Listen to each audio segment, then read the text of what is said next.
Доброе утро, заходи. Давай я кофе сделаю и едем сниматься. У нас сегодня такое красивое место будет вообще. Тебе понравится.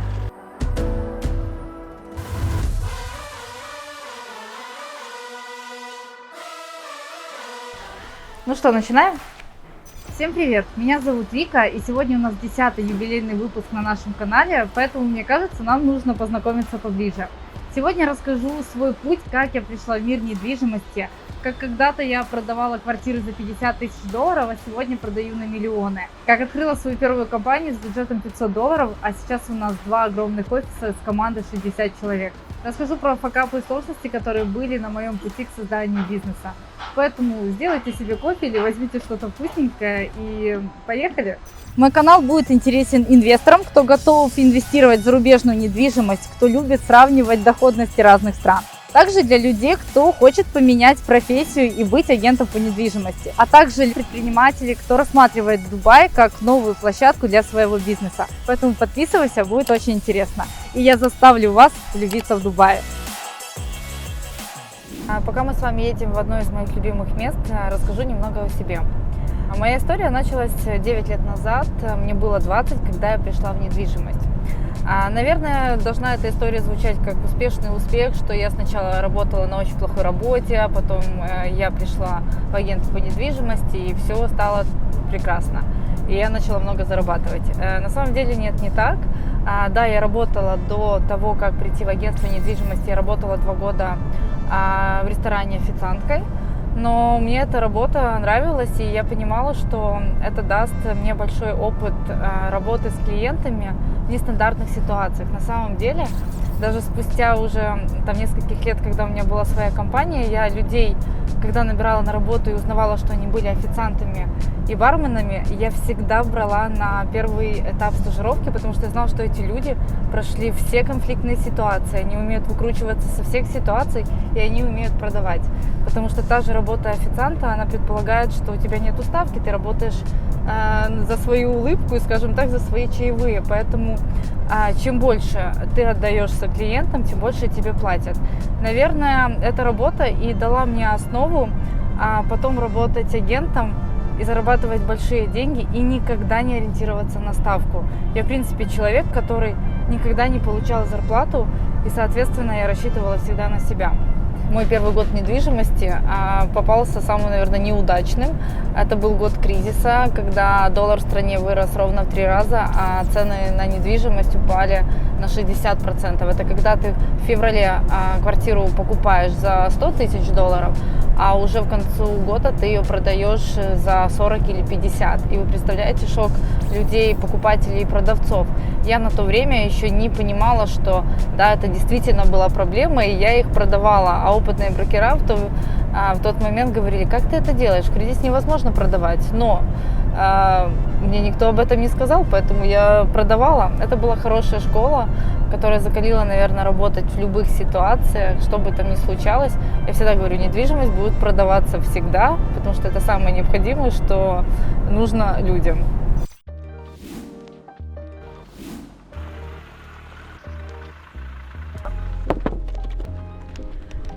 Ну что, идем прогуляемся? Свои первые деньги в недвижимости я заработала после 2 недель, как устроилась в агентство.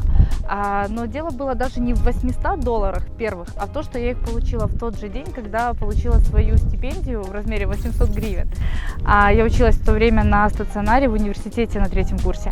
И было действительно прикольно, что 800 долларов и 800 гривен. Думаю, окей, агенты неплохо зарабатывают, стоит идти дальше. Работала я в этой компании 5 лет, на самом деле не меняла, не хотела, был классный коллектив, был классный руководитель. Из месяца в месяц я понимала, что я делаю однотипную работу, потому что да, я закрывала сделки, они были индивидуальные, они были классные, зарабатывала деньги, но мне чего-то не хватало. Единственное, что меня мотивировало постоянно, то, что в основном люди покупали квартиры для себя, для жизни. И когда ты заселяешь человека в квартиру, ты видишь его глаза, что, я не знаю, он там всю жизнь хотел, не знаю, иметь эту квартиру, они приглашали на новоселье. И вот в этом был кайф от людей, от их эмоций. Я всегда говорю, что человеку нужен человек, потому что если в тебя кто-то верит, в тот момент друг мне сказал, что давай увольняйся, и открывай компанию. Я говорю, как открывать компанию? Мне только 25 лет.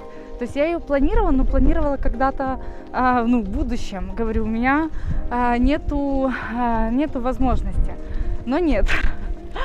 Судьба, наверное, хотела сделать не так. И на следующий день после моего увольнения мне позвонил мой самый первый сотрудник. Он до сих пор, кстати, работает в компании, Артем. Он позвонил и говорит, я хочу работать с вами, вас порекомендовали. Я говорю, смотри, я уволилась, но говорю, могу порекомендовать компанию, где я работала. Он говорит, нет, хочу с вами.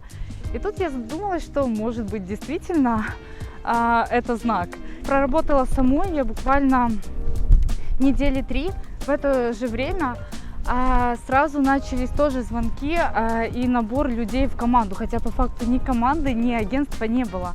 И вот за первый месяц у меня уже было 5 человек, которых я постоянно обучала. Офиса не было, я снимала коворкинги, я проводила там обучение, которое вечером писалось, утром я уже рассказывала. И ребята поверили в меня. Честно сказать, мы до сих пор удивляемся все. Почему удивляемся? Потому что эти люди до сих пор работают в компании и сейчас занимают высокие должности, что в Киеве, что некоторые уже работают здесь, в Дубае. Официальная дата открытия компании – это 7 февраля 2019 года. Почему именно эта дата? Потому что мы переехали в новый офис. Я сняла офис первый 25 квадратов за $500. На самом деле на тот момент у меня не было бюджета там на полгода, на несколько месяцев финансовой подушки. А перед этим я уже была тоже, помимо агентом, я уже была инвестором. Я начала инвестировать в недвижимость, перепродавать тоже квартиры, где-то делать ремонты. И на тот момент у меня действительно деньги были там на первый-второй месяц. И это было страшно, но я никогда, честно, не боялась. Я даже сейчас понимаю, когда ты оперируешь большими суммами, что у предпринимателя никогда страха нету. И вот что тогда, 4 года назад и сейчас, ты понимаешь, что всегда надо рисковать. И я тогда рискнула. Офис был маленький, но был красивый, в центре города.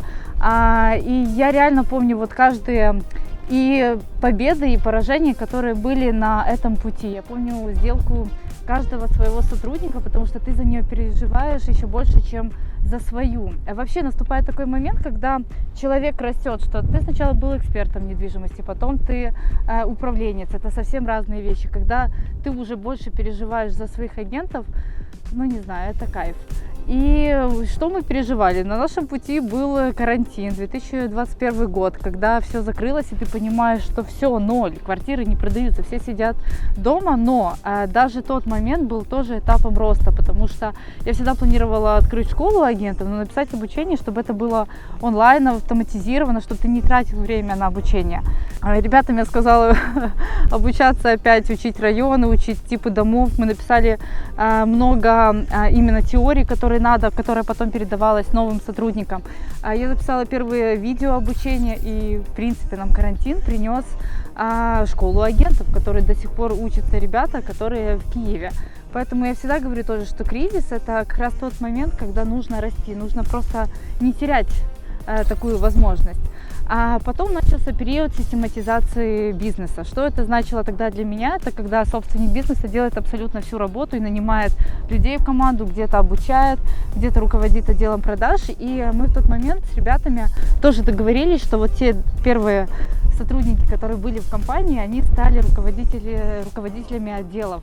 Я компанию поделила на департаменты, как нужно, и мы стали вместе это все описывать и систематизировать. Что могу сказать? Это привело к тому, что сейчас Киев работает полностью без меня. Ребята знают, что делать, и ребята ведут эту команду за счет систематизации и, естественно, своих навыков. У нас, в принципе, ценности в Ведомусе – это сервис для клиентов и успех для агента. Почему так? Сервис, понятно, мы предоставляем качественные экспертные услуги, но мне было важно, кто работает в компании, потому что каждый человек – это отображение Ведомуса. И хотелось всегда, чтобы люди эти росли, когда на твоих глазах тоже ты видишь, как было, как стало, и насколько мы сейчас совсем другие, насколько мы сейчас в другой стране, то это не может не радовать. Кстати, когда придумала название Ведомус, еще тогда я думала, что нужно придумать на английском языке вообще Ведомус.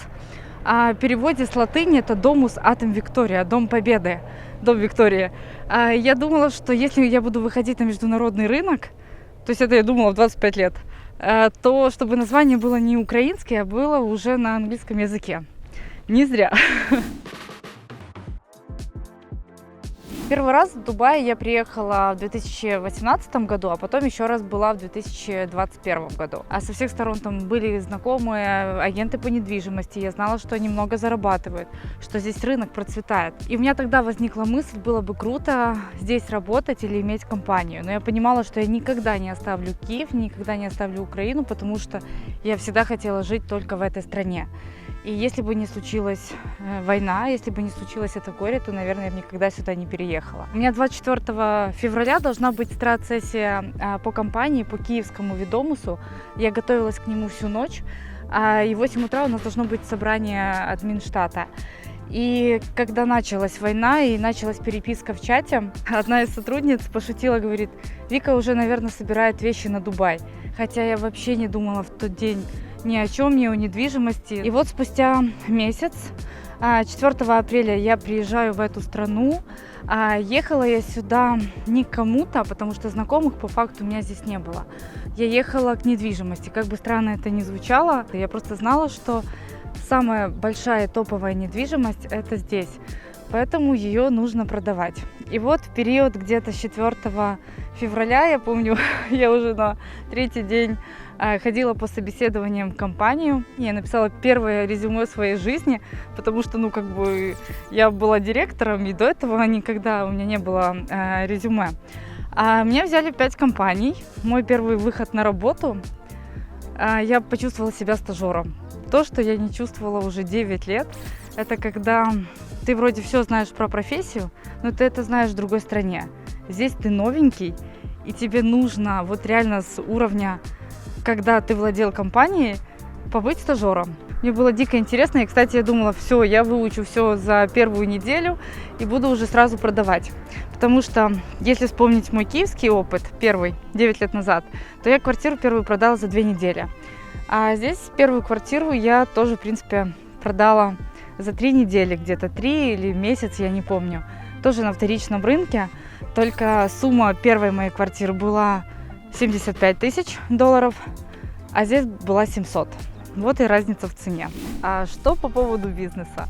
Раньше, наверное, никогда в жизни не подумала, что буду владелицей компании, которая находится совсем в другой стране, которая сейчас будет международной, потому что в команде люди с разных стран разговаривают на разных языках, и, в принципе, ты продаешь недвижимость за 1000 километров, откуда начинал, свой путь. Поэтому за этот год я, наверное, пережила в 100 раз больше всего, даже по рабочим моментам, что было в Киеве. То есть получила огромный опыт. Потому что здесь отношение людей другое к работе, потому что все живут в другой стране, и, соответственно, тоже меняется понимание и работы, и отношения даже иногда к клиентам, хотя это странно. Но изначально я уже начинала строить бизнес с опытом, потому что я понимала, как строить компанию, это уже не был стартап, и мы смогли вместе с командой за 2 месяца настроить операционную деятельность, набрать команду и начинать первые сделки. Есть шутка, что агентства открываются каждый день, потому что все идут в real estate. Так вот, среди 1000 агентств за год мы вышли в 20-ку лучших компаний, кто продает одного из топового застройщика в Дубае. У нас там больше 25 человек только агентов, во всей команды около 45 людей. И ты, когда вспоминаешь, что все начиналось с 25 квадратов, с $500 из 5 человек, то сейчас это компания 60 человек.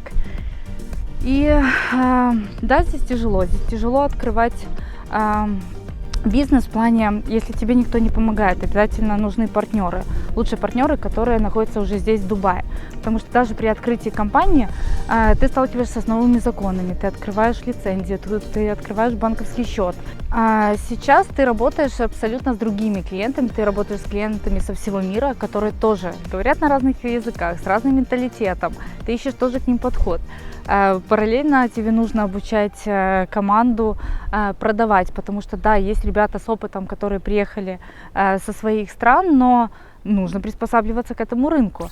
Кстати, я всегда планирую не больше, чем на 6 месяцев, потому что мир настолько быстро двигается. В Дубае он двигается еще раза в 3, наверное, сильнее тоже от других стран, что нету смысла планировать на 5 лет. На 5 лет я точно знаю, что Ведомус будет работать дальше, работать в разных странах. И вот именно хочется, чтобы неважно, в какой стране ты пришел в нашу компанию купить себе недвижимость, все знали, что здесь работают самые лучшие брокера. Истинное мое желание и миссия была в real estate – это поменять отношение к этой профессии и действительно показать, насколько качественными могут быть эти услуги.